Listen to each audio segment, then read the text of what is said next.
Et la parole est à vous.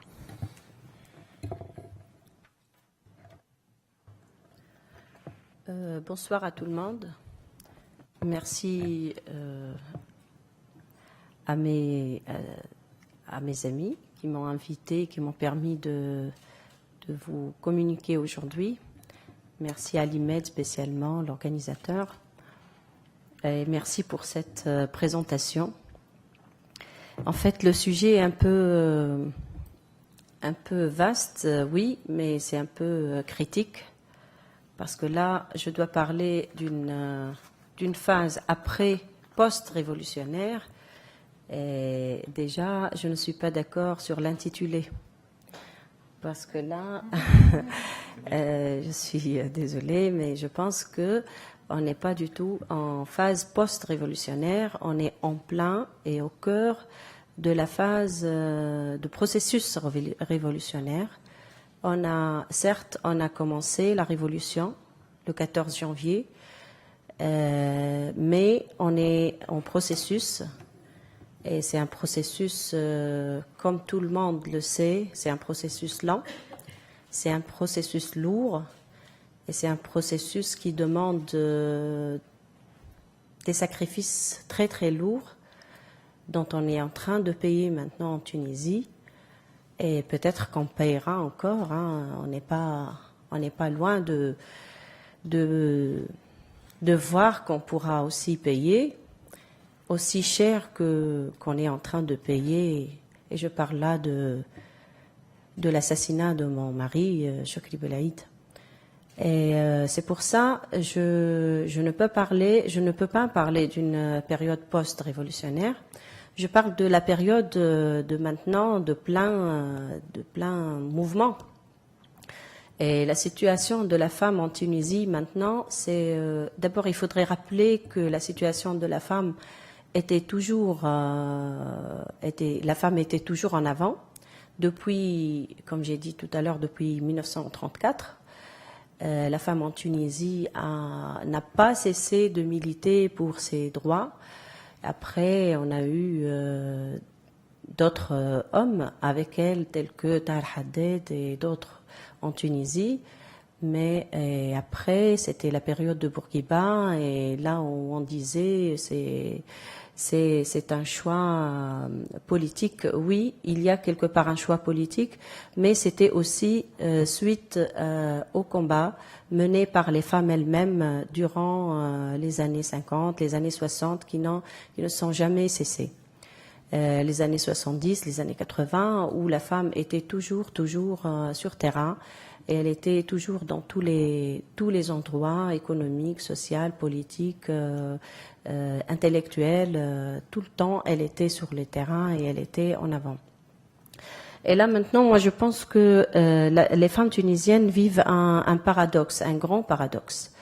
On est en paradoxe entre notre vécu au quotidien, notre vécu de participation réelle et concrète à la révolution, et à tous les domaines, et notre vécu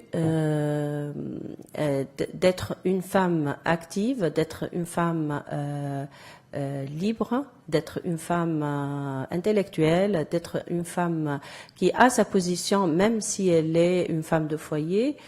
Et entre ce modèle un peu étrange à la société et un peu venu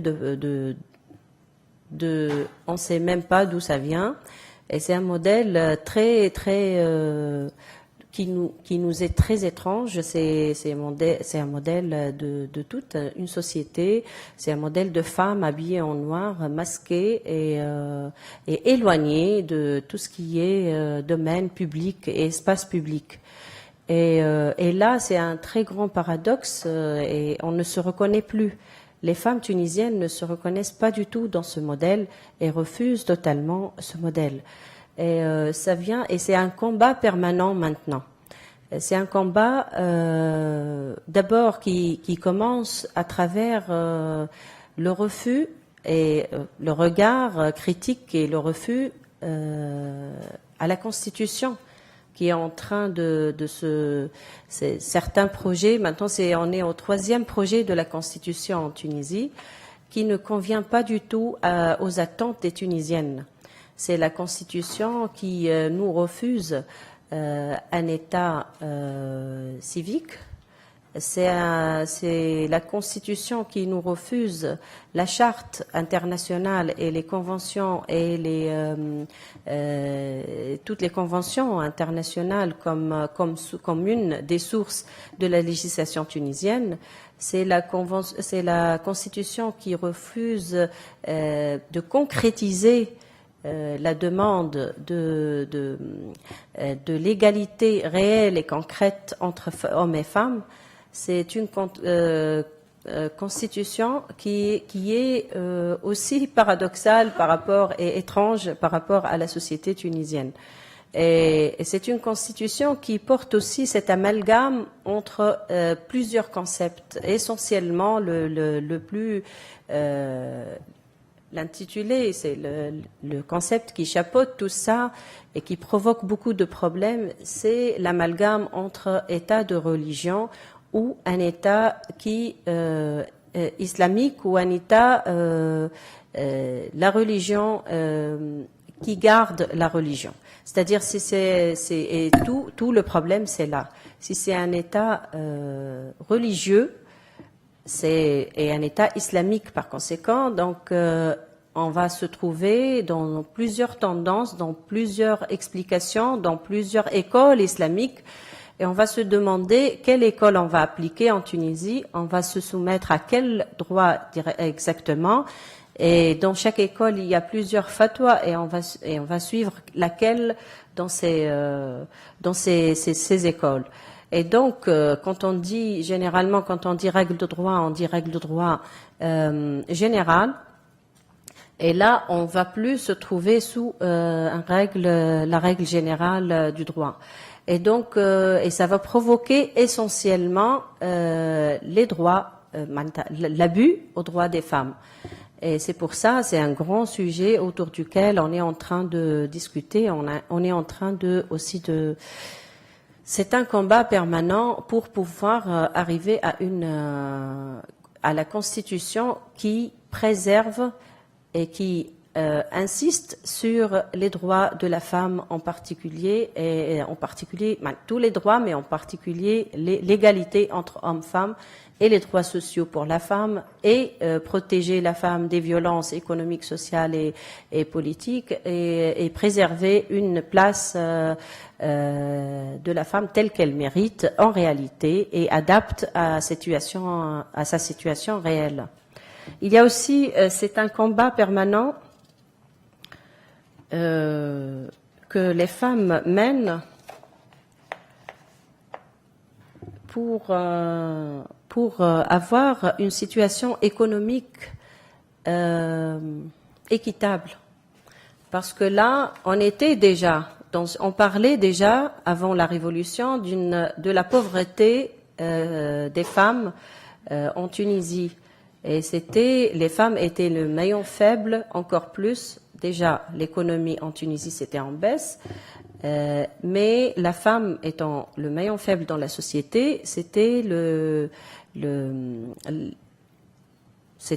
l'élément le plus attaqué par la violence économique et maintenant encore plus parce que, comme vous le savez, la situation économique en Tunisie est aussi encore plus aggravée. Et donc, et c'est la femme qui subit encore le double. Non, c'est pas la double journée, c'est le double. Travail. Excusez-moi, c'est la fatigue. Discrimination. Voilà, c'est le double discrimination en tant qu'ouvrière, par exemple, mais aussi en tant que femme. Et donc là, c'est un combat permanent aussi. Vu le chômage, et c'est les femmes qui sont touchées les plus, c'est un combat permanent aussi en face de cette vague d'obscurantisme qui règne dans la Tunisie sur tous les plans. Et là, on est en train de battre. Parfois, on pense qu'il y aura une bombe démographique très prochainement en Tunisie, vu que Par exemple, il y a un bon moment, il y a plus de dans les régions, on a presque interdit les moyens de contraception et par conséquent, c'est pas interdit légalement, mais on ne les trouve pas distribués dans les régions et du coup, c'est une autre vision de société avec 7 ou 8 enfants et et on ne pourra pas avec cette pauvreté, avec cette baisse économique, on ne pourra pas combattre tout ça. Et c'est toujours la femme qui est la cible directe de tout ça. On est en train aussi de combattre cette idée que le chômage, l'origine du chômage, c'est la femme, parce qu'elle accepte de travailler dans des situations pénibles et moins payées que l'homme. On est en train de combattre l'idée que la femme est à l'origine de tous les problèmes sociaux, même les viols. Si elle est violée, c'est parce que elle a entraîné ça par son corps, même si on sait que parfois il y a même des femmes voilées qui ont été violées, mais ça n'empêche que c'est toujours la femme qui entraîne ça. Si on parle de la femme citoyenne, de la femme politique, c'est encore pire. Hein. Je ne vous rassure pas. Parce que la femme tunisienne n'était pas citoyenne à part entière avant, et ça se traduisait par les élections, elle n'était pas toujours en avant, et encore plus politique, parce que même tous les partis politiques n'acceptent pas facilement. Il faut combattre, et on est en train de combattre pour arriver à avoir notre place dans les partis politiques, même malheureusement, je dis ça avec beaucoup de douleur, mais même les partis de gauche, même les partis démocrates et aussi les partis de droite, tout le monde, et c'est très difficile de trouver que la femme trouve sa place qu'elle mérite directement. Et malgré que pendant la Révolution, et tout le monde l'a vu, pendant la Révolution, la femme était la première nous en Tunisie, aux événements du bassin minier, la première action sociale en Tunisie, c'était la flamme de la Révolution 2008-2009. La première qui a réagi publiquement, qui est sortie dans la rue, qui a appelé à ce qu'on bouge, c'était une femme âgée et qui n'a pas accepté ce qui s'est passé, qui est sortie dans la rue et elle était directement au gouvernorat et elle appelait que tout le monde sort. Et c'est elle qui a vraiment lancé la flamme du bassin minier, qui était aussi la flamme de la Révolution. On a bien vu que pendant la Révolution, il y avait beaucoup de martyrs femmes. Il y avait beaucoup de militantes qui étaient dans la rue. Il y avait moi personnellement, je vous raconte une petite anecdote. Moi, j'ai oublié mes 2 filles à l'école 2 fois. Il fallait, j'étais les récupérer après une demi-heure après l'heure officielle du sortie parce que j'étais dans la rue. Et on s'est totalement oublié et c'est à la femme aussi d'assumer et le politique si elle est en politique et le social et la famille et la psychologie parfois et tout ça. Donc la situation en gros de la femme maintenant, je ne sais pas comment ça va être post-révolutionnaire. J'espère que après atteindre les objectifs de la révolution, ça sera amélioré. Mais pour le moment, on est en combat permanent. On est en combat et là maintenant avec cette nouvelle vague intégriste et terroriste en Tunisie, on est encore plus, on est en combat, vraiment, on est en combat pour survivre déjà, pour exister. Et donc, mais la bonne nouvelle dans tout ça, c'est que cette période nous a donné des énergies énormes, nous a donné des femmes, tout le monde, la société tunisienne et tout le monde a découvert la capacité et l'énergie des femmes cachées en Tunisie. La révolution et la pré-révolution et cette période nous a montré la persistance du combat, c'est que la femme, elle n'a pas du tout baissé les bras. Et la chose très très positive dans tout ça, c'est que le combat continue et les femmes ne lâchent pas. Et c'est un exercice, mais les femmes nous ont montré qu'elles ont une très grande capacité pour réussir la révolution, pour arriver à réaliser les vraies valeurs de l'égalité réelle entre hommes et femmes, des valeurs de la dignité, de l'égalité, les valeurs de la liberté, de la démocratie. Et moi, personnellement, je compte beaucoup, beaucoup sur les femmes et j'ai confiance en toutes les femmes. D'ailleurs, moi je vous dis, mon expérience, que ma source de force et ma source d'énergie pendant ce qui s'est passé avec Chokri, c'était la présence des femmes extraordinaires. Elles étaient là dès le début, les femmes âgées, moins âgées, les filles de 16, de 15 ans, toutes les femmes. Bien sûr, il y avait beaucoup d'hommes, mais moi, j'étais marquée par la présence des femmes et ça m'a donné beaucoup, beaucoup d'énergie pour surmonter justement ce qu'on a subi, cet assassinat politique, cet lâche assassinat qu'on a vécu en Tunisie, qui est très, très dur pour nous et qui est, comme j'ai dit tout à l'heure, c'est une facture à payer, qu'on a payée et on assume. Hein. Mais je peux surmonter ça encore plus avec l'amour que j'ai reçu spécialement des femmes tunisiennes et des femmes étrangères. Et donc, l'avantage de cette période, c'est que on résiste et on résistera et on arrivera à la finalité.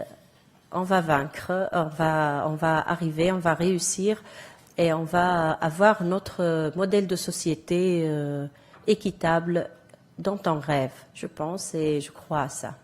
Et merci.